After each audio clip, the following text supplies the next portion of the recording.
بسم الله الرحمن الرحيم. بسم الله الرحمن الرحيم. الحمد لله رب العالمين، والصلاة والسلام على سيد الأنبياء والمرسلين.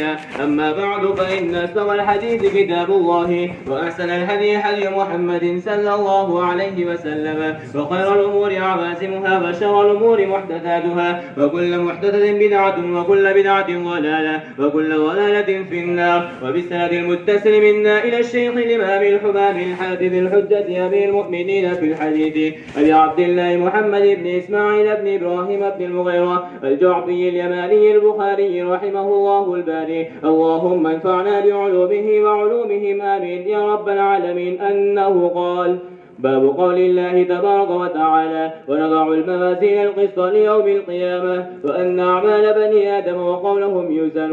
وقال مجاهد رحمه الله تعالى: القسط والعدل بالرومية، ويقال القسط مصدر المقسط هو العدل، وأما القاسط فهو الجائر. وبه قال حدثنا أحمد بن أشكاب قال حدثنا محمد بن فضيل عن عمرة بن القعقاع عن أبي زرعة عن أبي هريرة رضي الله تعالى عنه قال: قال النبي صلى الله عليه وسلم: كلمتان حبيبتان الرحمن خفيفتان على اللسان ثقيلتان في الميزان، سبحان الله وبحمده سبحان الله العظيم.